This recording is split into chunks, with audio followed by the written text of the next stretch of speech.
ಬಂಧುಗಳೇ ನಮಸ್ಕಾರ. ದಯಮಾಡಿ ಎಚ್ ಎನ್ ಚಂದ್ರಶೇಖರ್ ಯೂಟ್ಯೂಬ್ ಚಾನಲ್ನ ಸಬ್ಸ್ಕ್ರೈಬ್ ಮಾಡಿ, ಬೆಲ್ ಬಟನನ್ನು ತಪ್ಪದೆ ಪ್ರೆಸ್ ಮಾಡಿ. ಇಡೀ ದೇಶ ಕುತೂಹಲದಿಂದ ಕಾಯ್ತಾ ಇರ್ತಕ್ಕಂತಹ ವೆಸ್ಟ್ ಬೆಂಗಾಲ್ ಚುನಾವಣೆ ಇನ್ನು ಕೆಲವೇ ದಿನಗಳಲ್ಲಿ ನಡೆಯಲಿದೆ. ಏಪ್ರಿಲ್ 23 ಮತ್ತು ಏಪ್ರಿಲ್ 29ಕ್ಕೆ 2 ಚರಣಗಳಲ್ಲಿ ವೆಸ್ಟ್ ಬೆಂಗಾಲ್ ಎಲೆಕ್ಷನ್ ನಡೆಯುತ್ತೆ. ಮಮತಾ ಬ್ಯಾನರ್ಜಿ ವಾಪಸ್ ಬರ್ತಾರಾ ಇಲ್ವಾ ಅನ್ನೋದು $1 ಮಿಲಿಯನ್ ಪ್ರಶ್ನೆ. ನೋಡಿ, ಯಾಕೆ ಈ ಅನುಮಾನ ಜನಕ್ಕೆ ಅಂತ ಹೇಳಿದ್ರೆ, ವೆಸ್ಟ್ ಬೆಂಗಾಲ್ ಜನ ಯಾವತ್ತೂ ಒಂದು ಪಕ್ಷದ ಜೊತೆಗೆ ಗಟ್ಟಿಯಾಗಿ ನಿರಂತರವಾಗಿ ಅನೇಕ ವರ್ಷಗಳ ಕಾಲ ನಿಂತು ಬಿಡ್ತಾರೆ. ಆದರೆ ಬೇರೆ ರಾಜ್ಯಗಳಲ್ಲಿ ಆ ರೀತಿ ಪರಿಸ್ಥಿತಿ ನೀವು ನಮ್ಮ ಕರ್ನಾಟಕದಲ್ಲೇ ನೋಡ್ಕೊಳ್ಳಿ. ಒಂದು ಸರಿ BJP ಬಂದರೆ ಮೊನ್ನೊಂದು ಸರಿ ಕಾಂಗ್ರೆಸ್ಸು, ಮತ್ತೆ ತಿರ್ಗಾ BJP, ಮತ್ತೆ ತಿರ್ಗಾ ಕಾಂಗ್ರೆಸ್ಸು. ಹಿಂದೆನೂ ಅದೇ ರೀತಿ ಆಗ್ತಿತ್ತು. ಜನತಾ ಪಕ್ಷ ಬರ್ತಿತ್ತು, ಅದಾದಮೇಲೆ ಕಾಂಗ್ರೆಸ್ ಬರ್ತಿತ್ತು, ಮತ್ತೆ ಜನತಾ ಪಕ್ಷ ಅಥವಾ ಜನತಾ ದಳ ಬರ್ತಿತ್ತು, ಮತ್ತೆ ಕಾಂಗ್ರೆಸ್ ಬರ್ತಿತ್ತು. ಅಂದರೆ ಒಂದು ಸರಿ ಸರ್ಕಾರ ಬಂದ ಮೇಲೆ ಜನ ಇಲ್ಲಿ ಆ ಸರ್ಕಾರವನ್ನು ಬದಲಾವಣೆ ಮಾಡೋರು, ಬೇರೆ ಪಕ್ಷಕ್ಕೆ ಅವಕಾಶವನ್ನು ಕೊಡೋರು. ತಮಿಳುನಾಡಲ್ಲಿ ಇದೇ ಕೇಸೇನೆ. ಸಾಮಾನ್ಯವಾಗಿ ಒಂದು ಸರಿ ADMK, ಇನ್ನೊಂದು ಸರಿ DMK, ಮತ್ತೊಂದು ಸರಿ ADMK, ಮತ್ತೊಂದು ಸರಿ DMK. ಒಂದು ಸರಿ ಮತ್ತು ಜಯಲಲಿತಾ 2 ಸರಿ ಕಂಟಿನ್ಯೂಸ್ ಆಗಿ ADMKನ ಅಧಿಕಾರಕ್ಕೆ ತೊಗೊಂಬಂದಿದ್ರು. ಕೇರಳದಲ್ಲೂ ಅದೇ ರೀತಿ. ಒಂದು ಸರಿ UDF, ಒಂದು ಸರಿ LDF, ಒಂದು ಸರಿ UDF, ಒಂದು ಸರಿ LDF. ಕಳೆದ ಬಾರಿ ಮಾತ್ರ ಪಿನರಾಯಿ ವಿಜಯನ್ LDFನ ರಿಪೀಟ್ ಮಾಡಿದರು. ಈ ಸರಿ ಕೂಡ ಮತ್ತೆ ಪಿನರಾಯಿ ವಿಜಯನ್ ಏನಾದರೂ ಆರಿಸಿ ಬಂದರೆ ಮುನ್ಸೂಚನೆಗಳು ಕಾಣ್ತಾ ಇದ್ದಾವೆ. ಅದು ರೆಕಾರ್ಡ್ ಆಗಿಬಿಡುತ್ತೆ ಕೇರಳ ಪಾಲಿಟಿಕ್ಸಲ್ಲಿ. ಆದರೆ ವೆಸ್ಟ್ ಬೆಂಗಾಲ್ ಮಾತ್ರ ಇದಕ್ಕೆ ವ್ಯತಿರಿಕ್ತ. ನೀವು ಭಾಳಷ್ಟು ರಾಜ್ಯಗಳು, ಈವನ್ ರಾಜಸ್ಥಾನ ನೋಡಿ, ನೀವು ಅಲ್ಲೂ ಆಲ್ಟರ್ನೇಟ್ ಆಗ್ತಾ ಇರ್ತದೆ ಸರ್ಕಾರಗಳು. ಹಾಗೆ ಭಾಳಷ್ಟು ರಾಜ್ಯಗಳಲ್ಲಿ, ಆಂಧ್ರದಲ್ಲಿ ಹಾಗೆ ಆಗುತ್ತೆ. ಆದರೆ ವೆಸ್ಟ್ ಬೆಂಗಾಲಲ್ಲಿ ಮಾತ್ರ ಒಂದೇ ಪಕ್ಷದ ಜೊತೆಗೆ ಅನೇಕ ವರ್ಷಗಳ ಕಾಲ ಜನ ನಿಂತು ಬಿಡ್ತಾರೆ. ಪದೇ ಪದೇ ಬದಲಾವಣೆ ಮಾಡಲ್ಲ. 25 ವರ್ಷಗಳ ಕಾಲ ಕೇವಲ ಕಾಂಗ್ರೆಸ್ನ ಆಡಳಿತ ಇತ್ತು. ಸ್ವಾತಂತ್ರ್ಯ ಬಂದ ಮೇಲೆ ಕಂಟಿನ್ಯೂಸ್ ಆಗಿ 25 ವರ್ಷ ಕಾಂಗ್ರೆಸ್ ಆಡಳಿತ ಮಾಡಿದ್ದು. ಅದಾದಮೇಲೆ ಒಂದು ಸರಿ ಕಾಂಗ್ರೆಸ್ ಹೋದ ಮೇಲೆ ಕಾಂಗ್ರೆಸ್ ವಾಶೌಟ್ ಆಗೋಯ್ತು ಅಲ್ಲಿಂದ. ಅದಾದ 34 ವರ್ಷಗಳ ಕಾಲ ಕಮ್ಯುನಿಸ್ಟ್ ಆಡಳಿತ ಇತ್ತಲ್ಲಿ. 34 ವರ್ಷ. ಅದರಲ್ಲಿ ಹತ್ತಿರ 2.5 ದಶಕಗಳ ಕಾಲ ಜ್ಯೋತಿ ಬಸುನೇ ಆಡಳಿತ ಮಾಡಿದರು. ಆಮೇಲೆ ಬುದ್ಧದೇವ ಭಟ್ಟಾಚಾರ್ಯ ಬಂದರು. 2011ರಲ್ಲಿ 34 ವರ್ಷಗಳ ನಂತರ ಕಮ್ಯುನಿಸ್ಟ್ ಪಕ್ಷ ಸೋತ ಮೇಲೆ ಬಂಗಾಳದ ರಾಜಕಾರಣದಿಂದನೇ ವಾಶೌಟ್ ಆಗೋಯ್ತು. ಅಲ್ಲಿನ ಜನ ಹಾಗೇನೆ. 2011ರಲ್ಲಿ ಮಮತಾ ಬ್ಯಾನರ್ಜಿಯ TMCಗೆ ಅಧಿಕಾರ ಕೊಟ್ಟರು ಜನ. ಅದಾದ ಮೇಲೆ 15 ವರ್ಷಗಳ ಕಾಲ ನಿರಂತರವಾಗಿ ಅಧಿಕಾರ ಕೊಟ್ಟಿದ್ದಾರೆ. ಅಲ್ಲಿ ಏನಂತ ಹೇಳಿದ್ರೆ, ಬೆಂಗಾಲ ಜನ ಯಾವ ರೀತಿ ಮಾಡ್ತಾರೆ ಅಂತ ಹೇಳಿದ್ರೆ, ಒಂದು ಪಕ್ಷದ ಜೊತೆಗೆ ನಿರಂತರವಾಗಿ ನಿಂತ್ಕೊತಾರೆ. ಆದರೆ ಒಂದು ಸರಿ ಅದನ್ನು ಸೋಲಿಸಿದ ಮೇಲೆ ಅದನ್ನು ಕಂಪ್ಲೀಟಾಗಿ ಊಸ್ಟ್ ಮಾಡಿ ಬಿಸಾಕ್ತಾರೆ. ಮತ್ತೆ ಅವರು ಎದುಳಂಗೆ ಇಲ್ಲ. ಅಲ್ಲಿ ಮಮತಾ ಬ್ಯಾನರ್ಜಿಗಿರೋ ಭಯನೂ ಅದೇನೇ. ಈ ಸರಿ ಏನಾದರೂ ಮಮತಾ ಬ್ಯಾನರ್ಜಿ ಸೋತರೆ ಮಮತಾ ಬ್ಯಾನರ್ಜಿ ಮತ್ತು TMC ರಾಜಕೀಯವಾಗಿ ಅಸ್ತಿತ್ವದಲ್ಲೇ ಇರೋದಿಲ್ಲ. ಇನ್ನು ಮುಂದೆ ಪಶ್ಚಿಮ ಬಂಗಾಳದಲ್ಲಿ BJP ಗೆದ್ದರೆ ಇನ್ನು ಅನೇಕ ವರ್ಷಗಳ ಕಾಲ, ಅನೇಕ ದಶಕಗಳ ಕಾಲ BJP ಅಧಿಕಾರವೇ ಇರುತ್ತೆ. ಇದು ಪಶ್ಚಿಮ ಬಂಗಾಳದ ಹಿಸ್ಟ್ರಿ ತೋರಿಸೋದು. ಅದಕ್ಕೋಸ್ಕರನೇ ಮಮತಾ ಬ್ಯಾನರ್ಜಿ ಅಷ್ಟೊಂದು ಡೆಸ್ಪರೇಟ್ ಆಗೋಗಿರೋದು ಈ ಚುನಾವಣೆಯನ್ನು ಗೆಲ್ಲಲೇಬೇಕು ಅಂತೇಳಿ. ಅದು ದುರದೃಷ್ಟವಶಾತ್ ಯಾವ ಫ್ಯಾಕ್ಟರ್ಸು ಮಮತಾ ಬ್ಯಾನರ್ಜಿಯ ಪರವಾಗಿಲ್ಲ. ಮಮತಾ ಬ್ಯಾನರ್ಜಿ 100% ಸೋಲ್ತಾರೆ ಈ ಚುನಾವಣೆಯಲ್ಲಿ. ಇದನ್ನು ಒಂದು ಸರಿ ಅಲ್ಲ, 2 ಸಲ ಅನೇಕ ಸಾರಿ ಹೇಳಿದೆ ನಾನು. ಇನ್ನು ಯಾವ ಪೊಲಿಟಿಕಲ್ ಪಂಡಿತರು, ಯಾವ ಪೋಲ್ಸ್ಟರ್ಸ್ಗಳೂ ಕೂಡ ಇದನ್ನು ನಂಬದೇ ಇಲ್ದಿದ್ದಂಥ ಸಂದರ್ಭದಲ್ಲೂ ಕೂಡ, ಈವನ್ ಫೆಬ್ರವರಿನಲ್ಲೇ ನಾನು ಹೇಳಿದ್ದೆ BJP 177 ಕ್ರಾಸ್ ಆಗುತ್ತೆ ಅಂತ ಹೇಳಿ. ಅದಾದಮೇಲೆ ಹೇಳಿದ್ದೆ ನಾನು, ಮಮತಾ ಬ್ಯಾನರ್ಜಿ 100 ಕ್ರಾಸ್ ಮಾಡಲ್ಲ ಅಂತೇಳಿ. ಆವತ್ತು ಎಲ್ಲ ಏನು ಒಪಿನಿಯನ್ ಪೋಲ್ಗಳು ಬರ್ತಾ ಇದ್ದವು, TMCಗೆ ಆಲ್ಮೋಸ್ಟ್ 190ರಿಂದ 215ವರೆಗೂ ತೋರಿಸ್ತಾ ಇದ್ವು ಒಪಿನಿಯನ್ ಪೋಲ್ಗಳು. ಆದರೆ ನಾನು ಅವತ್ತು ಗಟ್ಟಿಗೆ ಹೇಳಿದೆ, ಯಾವುದೇ ಕಾರಣಕ್ಕೂ ಮಮತಾ ಬ್ಯಾನರ್ಜಿ ಗೆಲ್ಲೋದಿಲ್ಲ, BJPನ ಗೆಲ್ಲೋದು. ಬರೀ ಗೆಲ್ಲೋದಷ್ಟೇ ಅಲ್ಲ, ಅದ್ಭುತವಾದ ಮೆಜಾರಿಟಿಯಿಂದ BJP ಗೆಲ್ಲುತ್ತೆ ಅಂತೇಳಿ. ಅದಕ್ಕೆ ಕಾರಣಗಳು ಹೇಳ್ಕೊಂಡೋಗಿದ್ದೆ ನಾನು. ಒಂದು, ಈವನ್ ಕಳೆದ ಬಾರಿ ಹೀನಾಯವಾಗಿ BJP ಸೋತ ಮೇಲೂ ಕೂಡ ವೋಟ್ ಡಿಫ್ರೆನ್ಸ್ ಇದ್ದಿದ್ದು ಕೇವಲ 58 ಲಕ್ಷ. BJPಗೂ ಮತ್ತು TMCಗೆ ಕೇವಲ 58 ಲಕ್ಷ. ಆದರೆ ಈ ಬಾರಿ SIR ಇಂದ 92 ಲಕ್ಷ ವೋಟ್ಗಳ ಕಟ್ಟಾಗಿದ್ದಾವೆ. ಆ 92 ಲಕ್ಷ ವೋಟ್ಗಳಲ್ಲಿ ಸುಮಾರು 80% ಮಮತಾ ಬ್ಯಾನರ್ಜಿ ಪಕ್ಷಕ್ಕೆ ಬೀಳ್ತಾ ಇದ್ದವು. 90% ಮಮತಾ ಬ್ಯಾನರ್ಜಿ ಪಕ್ಷಕ್ಕೆ ಬೀಳ್ತಾ ಇದ್ದವು. ಅದರಲ್ಲಿ ತೀರೋಗಿರೋರು ಇದ್ದಾರೆ, ಡಿಸ್ಪ್ಲೇಸ್ ಆಗೋಗಿರೋದಾರೆ, ನುಸುಳುಕೋರಿದ್ದಾರೆ. ತೀರೋಗಿರೋದು ವೋಟ್ ಬಿಡ್ತಿರ್ಲಿಲ್ಲ ಈ ರೌಡಿಗಳು, TMC ರೌಡಿಗಳು. ಅದನ್ನು ವೋಟ್ ಹಾಕ್ಸ್ಬಿಟ್ಟಿರೋರು. ಈ ಊರಲ್ಲಿ ಇಲ್ದಿರೋದು ಬಿಡ್ತಿರ್ಲಿಲ್ಲ, ವೋಟ್ ಹಾಕ್ಸ್ಬಿಟ್ಟಿರೋರು. ಅದರ ಅರ್ಥ ಏನು, 92 ಲಕ್ಷ ವೋಟ್ಗಳಿತ್ತು, ಅದರಲ್ಲಿ 85 to 90% ಮಮತಾ ಬ್ಯಾನರ್ಜಿಯ ವೋಟ್ಗಳೇ. ಪ್ರತಿ ಕಾನ್ಸ್ಟಿಟ್ಯೂಯೆನ್ಸಿನಲ್ಲಿ 15,000ದಿಂದ 28,000ವರೆಗೂ ವೋಟ್ಗಳು ಕಟ್ಟಾಗಿದೆ SIR ಕಾರಣಕ್ಕೋಸ್ಕರ. ಯಾವ ಕಾರಣಕ್ಕೂ ಮಮತಾ ಬ್ಯಾನರ್ಜಿ ಗೆಲ್ಲಕ್ಕೆ ಸಾಧ್ಯ ಇಲ್ಲ. ಯಾಕೆ ಅಂತ ಹೇಳಿದ್ರೆ, ಅಲ್ಲಿ ಬೆಂಗಾಲಲ್ಲಿ ಒಬ್ಬ ಪೊಲಿಟಿಕಲ್ ಪಂಡಿತ್ ಹೇಳ್ತಾ ಇದ್ರು, ಹಿಸ್ಟ್ರಿನಲ್ಲಿ ಯಾವತ್ತೂ ಕೂಡ ಮಮತಾ ಬ್ಯಾನರ್ಜಿಗೆ ಪಶ್ಚಿಮ ಬಂಗಾಳದಲ್ಲಿ 20ರಿಂದ 25%ಗಿಂತ ಹೆಚ್ಚು ವೋಟ್ಗಳು ಬೀಳ್ತಾ ಇರಲಿಲ್ಲ. ಇನ್ನೇನು ಯಾವಾಗಲೂ 35-40% ಬೀಳ್ತಿತ್ತಲ್ಲ, ಅದೆಲ್ಲವೂ ಕೂಡ Farzi. Maximum to maximum Mamata ಬ್ಯಾನರ್ಜಿಗೆ ಬೀಳ್ತಿದ್ದು ಕೇವಲ 30% ಅಷ್ಟೇ. ಮ್ಯಾಕ್ಸಿಮಮ್ ಅದು 25% ಹೇಳಿದ್ದವರು. ಅರೆ ಮ್ಯಾಕ್ಸಿಮಮ್ ಇಟ್ಕೊಂಡ್ರು 30% ಬೀಳ್ತಾ ಇತ್ತು. 40, 42, 43 ಹೆಂಗಾಗ್ತಿತ್ತು ಅಂತ ಹೇಳಿದ್ರೆ, ಈಗೇನು 92 ಲಕ್ಷ ಕಟ್ಟಾಗಿದೆಯಲ್ಲ ಫರ್ಜಿ ವೋಟ್ಗಳು, ಇವೆಲ್ಲವೂ ಮಮತಾ ಬ್ಯಾನರ್ಜಿಗೆ ಬೀಳ್ತಿದ್ವು. ಆ ಬೂತ್ ಮ್ಯಾನೇಜ್ಮೆಂಟಲ್ಲಿ ಆ 10% 15% ಎಕ್ಸ್ಟ್ರಾ ಬೀಳ್ತಿತ್ತು. ಆ ಎಕ್ಸ್ಟ್ರಾ ಬೀಳ್ತಿದ್ದಂತಹ ಏನು ಕಳ್ಳೋಟುಗಳೇನೆ ಮಮತಾ ಬ್ಯಾನರ್ಜಿನ ಅಧಿಕಾರಕ್ಕೆ ತರ್ತಾ ಇದ್ದಿದ್ದು ಇಲ್ಲಿವರೆಗೂ. ಈ ಬಾರಿ SIR ಆಗಿದೆ, ವೋಟ್ ಕಟ್ ಆಗಿದೆ. ಎರಡನೇದು ಯಾವ ಭಯದ ವಾತಾವರಣ ನಿರ್ಮಾಣ ಮಾಡಿ ಯಾರ್ಯಾರು ಆ ಪಕ್ಷಕ್ಕೆ ವೋಟ್ ಹಾಕಲ್ಲ ಅವ್ರು ಯಾರನ್ನೂ ವೋಟ್ ಹಾಕಕ್ಕೆ ಬಿಡ್ತಲೇ ಇರಲಿಲ್ವಲ್ಲ, ಆ ಭಯದ ವಾತಾವರಣ ಇಲ್ಲ. 2407 ತುಕಡಿಗಳು ಅರೆ ಸೈನಿಕ ಪಡೆ ಅಲ್ಲಿ ಕಾಯ್ತಾ ಇರೋದು ಪಶ್ಚಿಮ ಬಂಗಾಳದ ಚುನಾವಣೆಯನ್ನು. ಎಷ್ಟು 2407 ಒಂದೊಂದು ತುಕಡಿಗಳೇ 125 ಜನ ಇರ್ತಾರೆ. ಲೆಕ್ಕ ಹಾಕಿ ಎಷ್ಟು ದೊಡ್ಡ ಪಡೆಯಲ್ಲಿರಬೇಕು ಅಂತೇಳಿ. ಈವನ್ ಚುನಾವಣೆ ನಡೆದ ಮೇಲೂ ಅನೇಕ ದಿನಗಳ ಕಾಲ ಅಲ್ಲಿರುತ್ತೆ ಅಂಥೇಳಿ ಅಮಿತ್ ಶಾ ಹೇಳ್ತಾರೆ. ಅದನ್ನು ಜನಕ್ಕೆ ಭಯದ ವಾತಾವರಣ ಇಲ್ಲ, ಧೈರ್ಯವಾಗಿ ಆಚೆ ಬರ್ತಾ ಇದ್ದಾರೆ.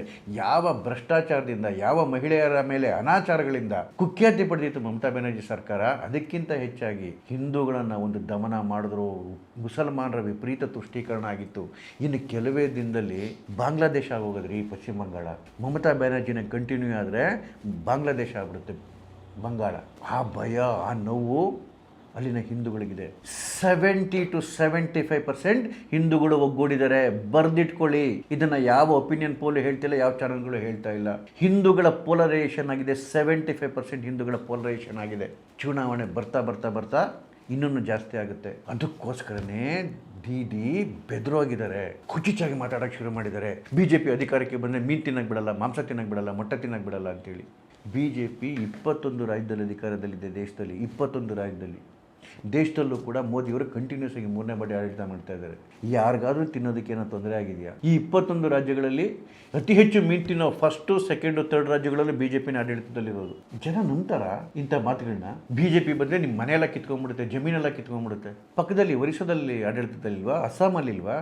ಬಿಹಾರಲ್ಲಿಲ್ವಾ? ಯಾರ ಜಮೀನು ಹೋಗಿದೆ?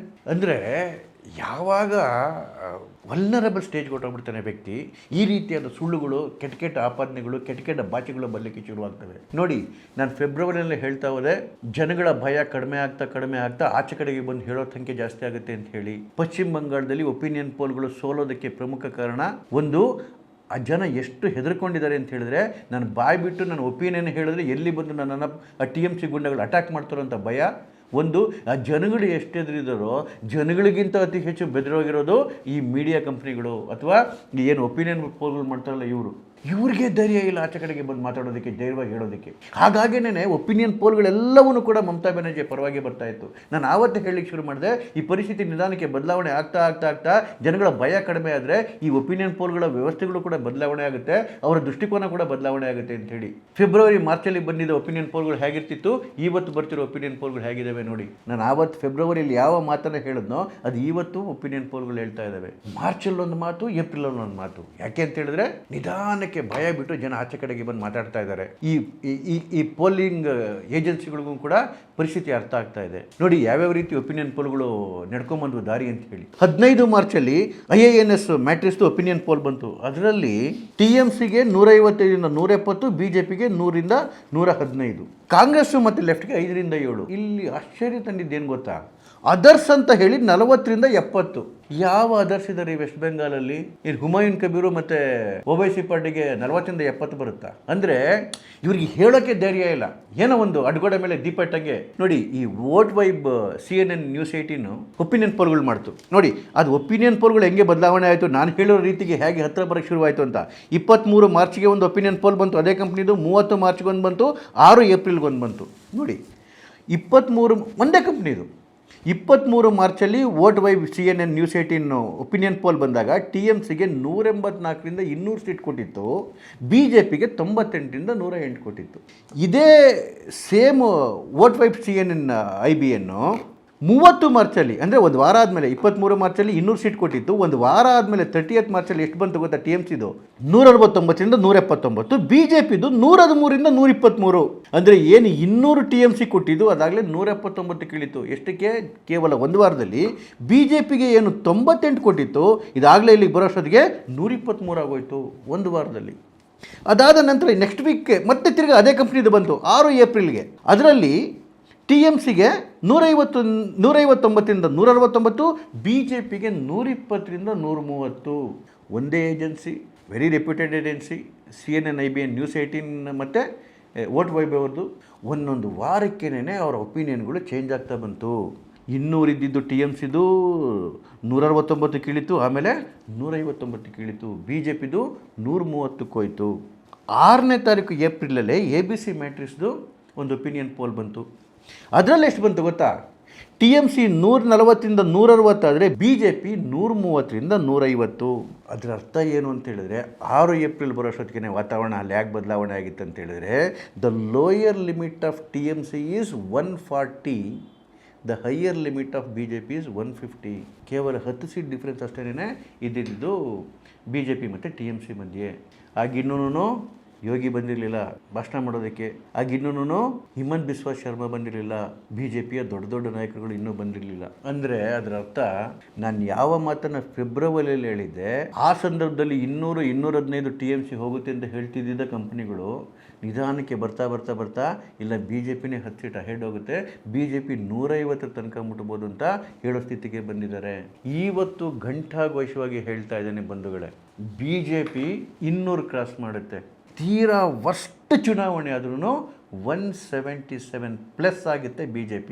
TMC 100 ದಾಟೋದಿಲ್ಲ, ಮಮತಾ ಬ್ಯಾನರ್ಜಿ 100 ದಾಟೋದಿಲ್ಲ, 99- ಆಗಿರುತ್ತೆ. ಅದನ್ನೇ ನಿಧಾನಕ್ಕೆ ಒಪಿನಿಯನ್ ಪೋಲ್ಗಳು ಅರ್ಥ ಮಾಡ್ಕೊಂಡು ಹೋಗ್ತಾ ಇದ್ದಾವೆ. ನೋಡಿ, 15 ಮಾರ್ಚಲ್ಲಿ ಈ IANS ಮ್ಯಾಟ್ರಿಕ್ಸ್ ರಿಲೀಸ್ ಮಾಡ್ತಲ್ಲ ಒಪಿನಿಯನ್ ಪೋಲ್ನ, ಅದರಲ್ಲಿ TMCಯ ವೋಟ್ ಶೇರು 43ರಿಂದ 45%, BJPಯ ವೋಟ್ ಶೇರು 41ರಿಂದ 43%, ಆಲ್ಮೋಸ್ಟ್ ಈಕ್ವಲ್ಲು.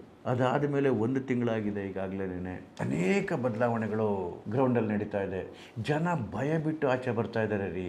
ಯಾವ ಪಶ್ಚಿಮ ಬಂಗಾಳದಲ್ಲಿ ಹಿಂದೂ ದೇವತೆಗಳ ಉತ್ಸವಗಳೇ ನಡೀತಿರ್ಲಿಲ್ಲ, ದುರ್ಗಾಮಾತೆ ಒಂದು ಬಿಟ್ಬಿಟ್ರೆ ರಾಮನವಮಿ ನಡೆಯುತ್ತಲೇ ಇರಲಿಲ್ಲ ಭಯಕ್ಕೆ. ಈ ಬಾರಿ ರಾಮನವಮಿಯ 5,000ಕ್ಕಿಂತ ಹೆಚ್ಚು ಉತ್ಸವಗಳು ನಡೆದವು. ಒಂದಕ್ಕಿಂತ ಒಂದು ಬಿಗ್ ಸಕ್ಸಸ್ಸು. ಜನ ಧೈರ್ಯವಾಗಿ ಆಚೆ ಬಂದ್ಬಿಟ್ಟು ರಾಮನವಮಿಯನ್ನು ಮಾಡಿದ್ರು. 5,000ಕ್ಕಿಂತ ಹೆಚ್ಚು ರಾಮನವಮಿಗಳು ಈ ಬಾರಿ ಆಚರಣೆ ಆಗಿದ್ದು, ಅದು ವಿಜೃಂಭಣೆಯಿಂದ. ಮೊನ್ನೆ ಮಾರ್ಚಲ್ಲಿ ಮೋದಿಯವರ ರ್ಯಾಲಿಗೆ ಲಕ್ಷಾಂತರ ಜನ ಬರ್ತಾರೆ, ಯೋಗಿಯವರ ರ್ಯಾಲಿಗೆ ಲಕ್ಷಾಂತರ ಜನ ಬರ್ತಾರೆ, ಸುವೇಂದು ಅಧಿಕಾರಿ ಅವರ ರೋಡ್ ಶೋಗೆ ಜನ ನೂಕು ನಡೆಯುತ್ತೆ. ಅವರ ಅಂಥ ಪ್ಲೇಸ್ಗಳಲ್ಲಿ ನೀನು ಮಮತಾ ಬ್ಯಾನರ್ಜಿ ಒಂದು ಭದ್ರಕೋಟೆ ಅಂಥ ಕಡೆನೂ ಕೂಡ BJPಯ ಕಾರ್ಯಕ್ರಮಗಳಿಗೆ ನೂಕು ಜನ. ಮಮತಾ ಬ್ಯಾನರ್ಜಿ ಒಂದು ರೋಡ್ ಶೋ ನೋಡ್ತಾ ಇದ್ದೀನಿ, ನಡ್ಕೊಂಡು ಹೋಗ್ತಾರೆ ರೋಡ್ ಶೋ, ಹಿಂದೆಗಡೆ 50 ಜನ ಇರಲಿಲ್ಲ ರೀ. ಇದು ಅಲ್ಲಿನ ವಾಸ್ತವಿಕತೆ. ಇವತ್ತು ಚಾಲೆಂಜ್ ಮಾಡೋರು ಯಾರಾದರೂ ಚಾಲೆಂಜ್ ಮಾಡಲಿ. BJP 177+, ವರ್ಸ್ಟ್ ಸಿನಿಯೋರಿಯಾದಲ್ಲಿ 200 ಕ್ರಾಸ್ ಮಾಡುತ್ತೆ ಅಂತ ಹೇಳ್ತಾ ಇದ್ದೀನಿ. 200 ಕ್ರಾಸ್ ಮಾಡುತ್ತೆ. ವರ್ಸ್ಟ್ ಸೀನಲ್ಲಿ 177+, ಮಮತಾ ಬ್ಯಾನರ್ಜಿ 99-. ನಮಸ್ತೆ.